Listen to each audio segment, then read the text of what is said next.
मोदी जी ने 2007 में किताब लिखी कर्मयोग, और उस कर्मयोग की खास बात यह है कि जो लीडिंग आईएएस आईपीएस थे उनको उन्होंने जमा किया अपने दफ्तर में, क्योंकि उनको बहुत वर्कशॉप करने की बहुत इच्छा रहती है। आजकल वर्कशॉप करने गए हुए इजराइल, वो एपिस्टीन ने जो बताया था उस वर्कशॉप को वो पूरा करेंगे वहां पर। तो ये जो है, इसमें क्या लिखा है जरा मैं आपको पढ़कर सुना दे रहा हूं मेरे प्यारे साथियों। इसके अंदर लिखा है, आईएएस आईपीएस है, सीनियर आईएएस बैठे हैं, और ये 5000 किताब छपी थी। वहां का जो पेट्रोलियम बोर्ड था उसने इसको छापा था, और उसके अंदर लिखा हुआ है कि मैं कई बार सोचता हूं, वाल्मीकि लोग हजारों सालों से पखाना साफ कर रहे हैं, कूड़ा साफ कर रहे हैं, ये कोई और जॉब भी तो कर सकते थे। इन्होंने कोई और जॉब नहीं किया, क्योंकि इनको स्पिरिचुअल सैल्वेशन मिल रहा है, इनको आध्यात्मिक तौर पर इनको मुक्ति महसूस होती है, इसीलिए ये हजारों साल से इस काम को कर रहे हैं, कोई काम दूसरा नहीं कर सकते हैं। ये मोदी साहब की किताब है जो गायब कर दी गई, लेकिन उस किताब की कॉपी मेरे पास है।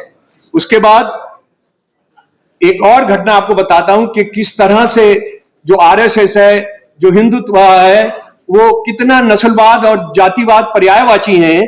गोलवलकर साहब school of social sciences Gujarat university दिसंबर 17 से 1960 को वो भाषण दे रहे हैं। ये मैंने आरएसएस के ऑर्गेनाइजर से लिया है कि आज अगर हम वर्ण सिस्टम को अगर हम खत्म करना चाहेंगे तो उससे पूरा देश तबाह हो जाएगा। हिंदू समाज का जो तंबू है वो गिर पड़ेगा।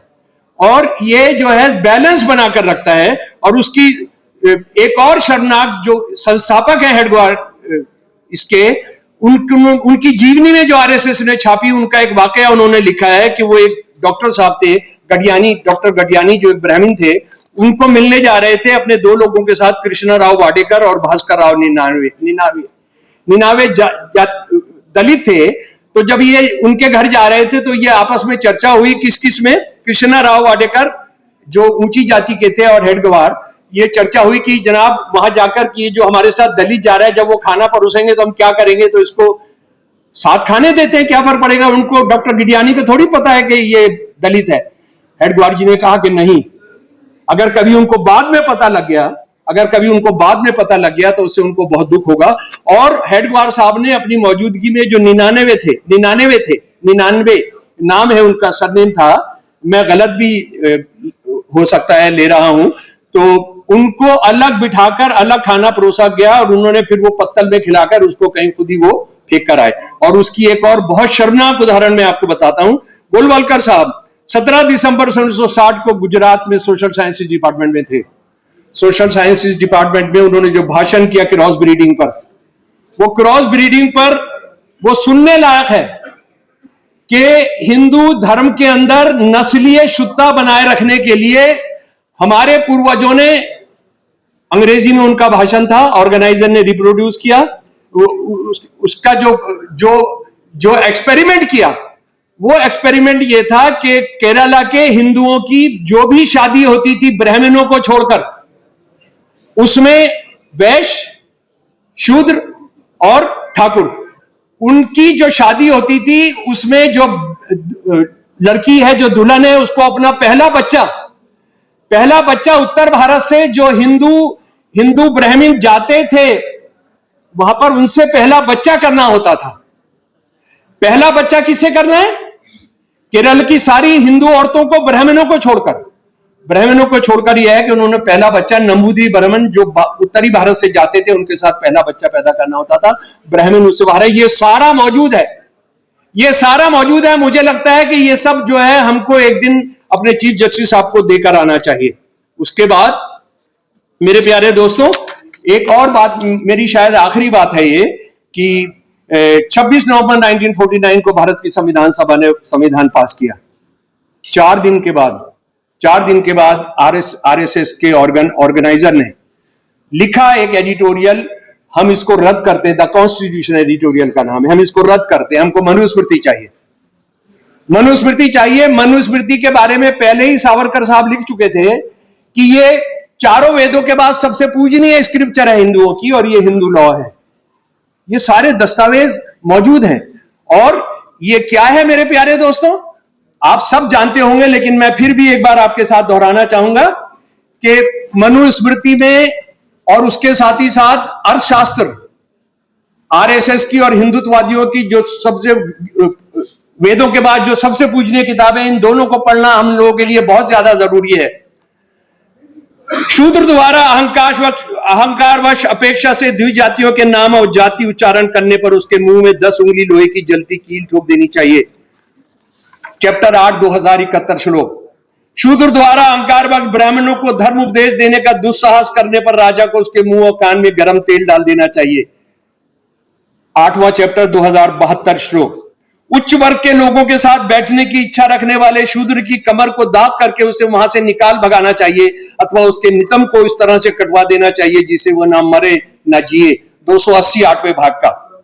एक शूद्र को यदि उसके मालिक द्वारा मुक्त भी करा दिया गया हो तो भी वह सेवा करने के फर्ज से मुक्त नहीं हो सकता, क्योंकि उनके लिए यह प्राकृतिक नियम है। और ब्राह्मणों के लिए अध्याय 380। राजा को कभी भी एक ब्राह्मण को मृत्युदंड नहीं देना चाहिए, चाहे वह सभी संभव अपराध ही क्यों न कर दे।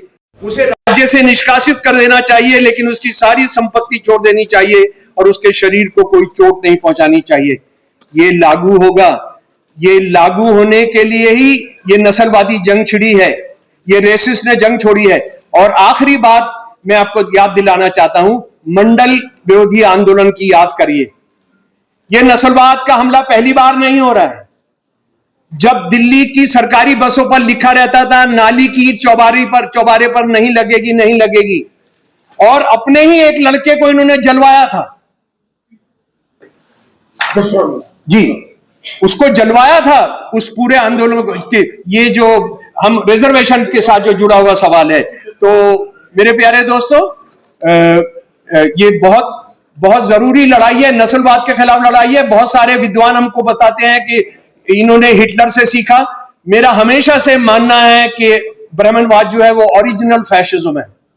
ये जो नस्लवादी जो हमला हुआ है, जो न्यूनतम नस्लवादी हमला है, तो कैस्टिज्म हम जातिवाद कहते हैं, वो असल में एक तरह का नस्लवादी है।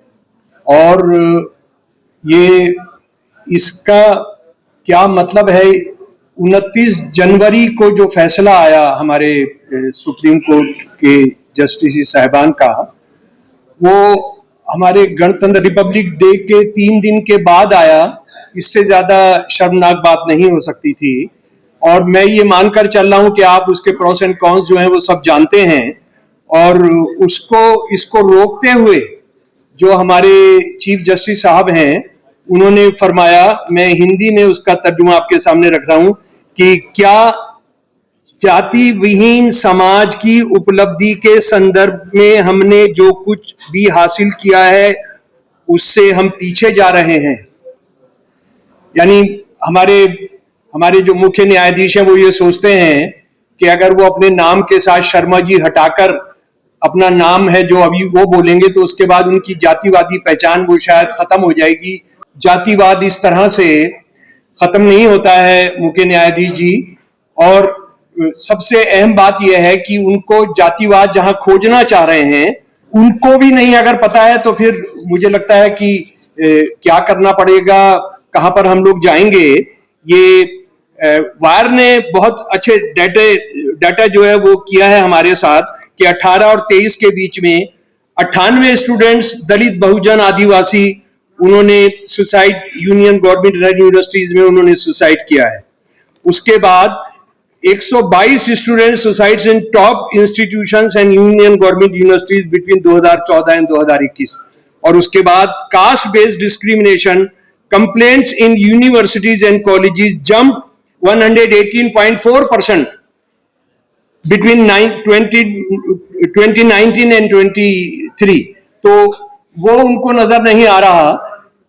तो बहुत मुश्किल बात है। फिर कैसे, कौन सा बाइनाकुलर, कौन सी दूरबीन उनके लिए लाई जाएगी। मैं एक कॉलेज में पढ़ाने आया, दिल्ली यूनिवर्सिटी के सत्यवती कॉलेज में 1973 के अंदर, और जो पहले दिन की जो मेरी क्लास है उसमें मुझे एक दिया गया शीट, अटेंडेंस शीट, उस जमाने हाथ से ही लिखी जाती थी। तो उसमें बहुत सारे नामों के आगे लास्ट के रिमार्क वाले कॉलम में लिखा हुआ था SC ST कुछ स्टूडेंट्स के नीचे, वो कुछ वजीफा मिलता था या कुछ होता था। तो मुझे बड़ा अटपटा लगा। मैंने ऑफिस में जाकर पूछा, ये पहले महीने की बात है, तो वहां बताया गया कि ऐसा है कि इनको हमको आइडेंटिफाई करने में आसानी होती है कि इनको वजीफा मिलेगा। तो मैंने कहा कि आप अटेंडेंस शीट में क्यों दे रहे हैं, क्योंकि उसका मैं ये देख रहा था कि क्लास में टीचर जो है बहुत सारी बार उसका नाम पढ़कर, अच्छा तू वो है, तूने तो शरारत करनी ही है, तू तो बदतमीज होना, इस तरह का पूरा आभास, और वो उनको मार्क्स देने में भी वो इस्तेमाल होता था। और मैं थोड़े दिन प्रिंसिपल भी रहा सत्यवती कॉलेज का, तो उसमें आप ये समझ लीजिए कि आप रिजर्वेशन को लागू कराना, जो टेम्परेरी जॉब्स थे, जो एडॉक जॉब्स थे, वो इम्पॉसिबल था, वो आप करा ही नहीं सकते थे। आप ओबीसी में किन किन लोगों ने जॉब्स लिए हैं दिल्ली यूनिवर्सिटी के अंदर, उसका मैं आपको बताता हूं एक उदाहरण, कि गोस्वामी एक है ओबीसी के अंदर, ब्राह्मणों ने गोस्वामी के कैटेगरी के अंदर जॉब्स लिए हैं मेरे प्रिंसिपल रहते हुए, और सिलेक्शन कमेटीज ने उसको ओके किया। वो जानते थे कि ये ब्राह्मण बच्चे हैं, ये गोस्वामी वो नहीं है जिनकी आप ओबीसी की बात कर रहे हैं। और अगर आप मुसलमान ओबीसी हैं तो आपको 2 गजेटेड ऑफिसर का सिग्नेचर वाला जो सर्टिफिकेट चाहिए, वो तो खुदा भी नहीं दिला सकता है उनको। वो कितने यानी वो क्लास विद इन क्लास की जो स्थिति थी वो सामने देखी गई, और आप कुछ भी नहीं कर सकते थे।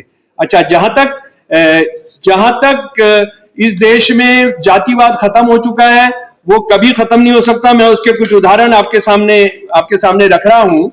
टाइम्स ऑफ इंडिया 9 फरवरी 2017 की एक स्टोरी है। इगलास एक जगह है आगरा के पास, वो अलीगढ़ के पास, वहां वो जो कॉन्स्टिट्यूएंसी है, वो मेंबर पार्लियामेंट भी एक आरएसएस के वाल्मीकि हैं, और उनका बेटा इगलास जो था ये चुनाव लड़ा था। तो टाइम्स ऑफ इंडिया की स्टोरी है, कवर स्टोरी है कि ये बंदा अपना गिलास लेकर जाता है, बिना चप्पल के जाता है, और जब ऊंची जातियों के घर में जाता है तो ये अपना गिलास लेता है कि साहब इसमें पानी दे दीजिए, चप्पल नंगे पैर में, देखिए आपके यहां नंगे पैर आया हूं, और ये सबसे ज्यादा वोटों से जीता था। वो 80% ठाकुर कॉन्स्टिट्यूएंसी थी। ये जो मैं आपको बता रहा हूं, मोदी साहब, ये मुझे लग रहा है कि इनको मोदी नामा में हमको अपने चीफ जस्टिस की कुछ ट्रेनिंग करानी होगी, कुछ क्लासेस करनी होगी, कम से कम कर्मयोग जो मोदी जी की किताब है वो पढ़वानी होगी।